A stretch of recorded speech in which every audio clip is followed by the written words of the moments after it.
Hello YouTubers, I'm Justin, and today on Dash and Run we're going to be having a look at two different PlayStation 4 controller chargers. Now this one is the official Sony Dualshock 4 controller, and this one is an official licensed Dualshock 4 controller from Powerade.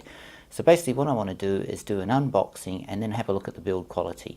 So anyway, let's go and have a look, see what you get in the box, and we'll go from here.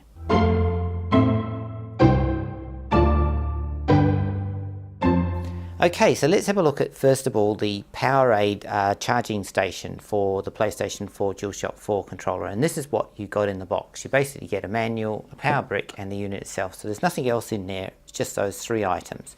So next, let's have a look at the Sony one. Okay, so this was everything that was in the PlayStation Dualshock 4 charging station box. Basically, it came with the manual, a power cable, a power brick, and the unit itself, so that was it. Nothing else, just those things. So next, let's have a look at the two units side by side just to give a comparison and also on build quality.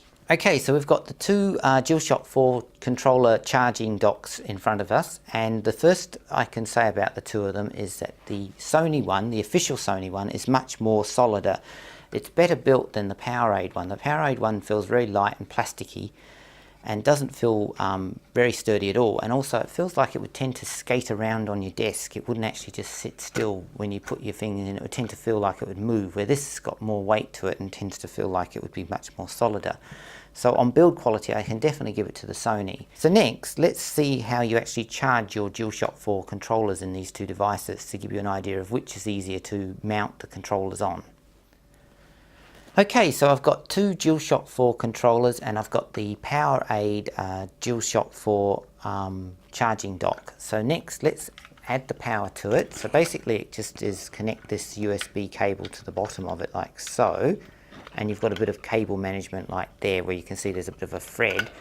And then you basically get these two controllers, and they've got to face each other like that, and they'll just sit on top of it like so, and they're sitting there. And then what you have to do is actually push them down, and that means now they're charging.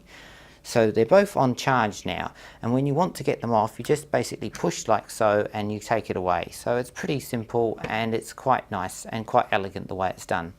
So next, let's go and have a look at the Sony one. Okay, so now we've got the Sony one. So basically it's similar to the Powerade charging dock. You basically have to add the power to it, and you've got a bit of cable management there to keep it tucked away.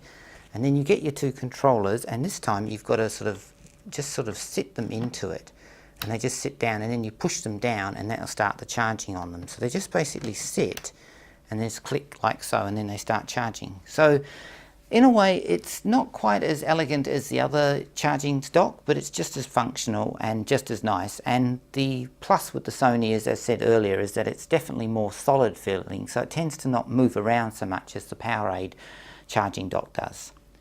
Well, there you go. There's a bit of a quick look at two Dualshock 4 charging stations, and both of them are really great. Now, for build quality, I would probably lean more to the Sony over the Powerade, but for price, I would lean more to the Powerade over the Sony. So they both have their pluses and minuses, but overall, they are both great, and if your purpose is basically to charge two controllers at once, then they are both fine.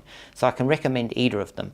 So as always, thanks for watching, and please subscribe to my channel.